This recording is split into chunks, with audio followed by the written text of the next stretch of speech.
अयोध्या, काशी, मथुरा, संभल और अब अजमेर।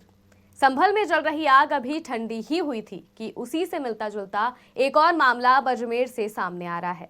भारत की सबसे मशहूर दरगाहों में से एक अजमेर शरीफ दरगाह पर भी अब हिंदू मंदिर को तोड़कर बनाए जाने का दावा किया जा रहा है और यह मामला भी बाकी मामलों की तरह कोर्ट पहुंच गया है। इसको लेकर एक याचिका दायर की गई थी जिसको निचली अदालत ने मंजूर कर लिया है।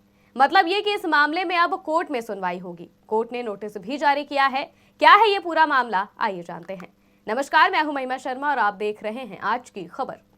संभल की जामा मस्जिद को लेकर उत्तर प्रदेश में बवाल हुआ, जिसके बाद माहौल अब भी गर्म है। लेकिन इस बीच राजस्थान के अजमेर में स्थित मशहूर ख्वाजा मोइनुद्दीन चिश्ती की दरगाह, जिसे अजमेर शरीफ दरगाह भी कहा जाता है, इसको लेकर एक याचिका हिंदू सेना की तरफ से कोर्ट में दायर की गई।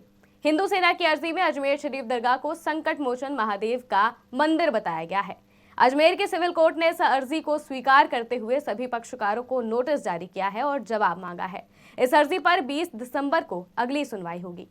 जानकारी के मुताबिक हिंदू पक्ष ने याचिका के साथ ही सबूत भी पेश किया है। याचिका में उस जगह पर पूजा करने की अनुमति मांगी गई है। साथ ही पुरातत्व विभाग द्वारा सर्वे किए जाने की भी मांग की गई है।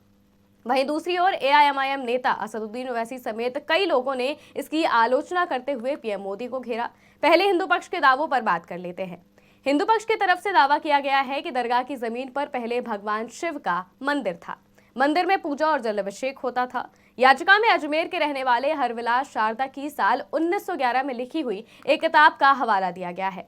किताब में दरगाह की जगह पर मंदिर का जिक्र किया गया है। दरगाह परिसर में मौजूद 75 फीट लंबे बुलंद दरवाजे के निर्माण में मंदिर के मलबे के अंश होने की बात कही गई है। साथ ही तहखाने में गर्भगृह होने की बात भी कही गई है। इस संबंध में अजमेर दरगाह कमेटी, अल्पसंख्यक मंत्रालय, भारतीय पुरातत्व सर्वेक्षण यानी कि एएसआई कार्यालय नई दिल्ली को समन जारी किया गया है।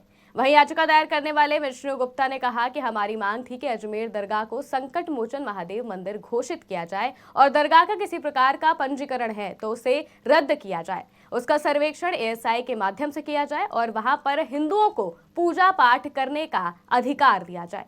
दूसरी ओर अंजुमन समिति के सचिव सैयद सरवर चिश्ती ने ऐसे विवादों को लेकर चिंता जाहिर की।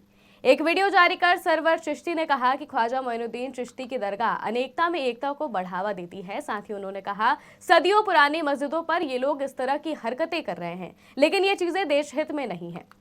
हम देख रहे हैं क्या करना चाहिए और वही करेंगे। इंशाल्लाह किसी की मुरादें पूरी नहीं होंगी। ये गरीब नवाज की दरगाह थी, है और रहेगी। उन्होंने 1991 के प्लेस ऑफ वर्शिप एक्ट का हवाला दिया और इसी प्लेस ऑफ वर्शिप एक्ट की बात असदुद्दीन ओवैसी ने भी की है। इस मामले में बयान देते हुए उन्होंने कहा, 1991 का इबादत गाहों का कानून साफ कहता है कि किसी भी इबादत गाह की मजहबी पहचान को तब्दील नहीं किया जा सकता। न अदालत में इन मामलों की सुनवाई होगी। ये अदालतों का कानूनी फर्ज है कि वो 1991 एक्ट को अमल में लाए। बहुत ही अफसोसजनक बात है कि हिंदुत्व तंजीमों का एजेंडा पूरा करने के लिए कानून और संविधान की धज्जियां उड़ाई जा रही है और नरेंद्र मोदी चुपचाप देख रहे हैं। इस मामले में अगली सुनवाई 20 दिसंबर को होनी है। मामले में क्या कुछ तथ्य सामने आएंगे, ये सुनवाई के बाद ही पता चल पाएगा। फिलहाल के बस इतना ही। आप देखते रहिए आज की खबर।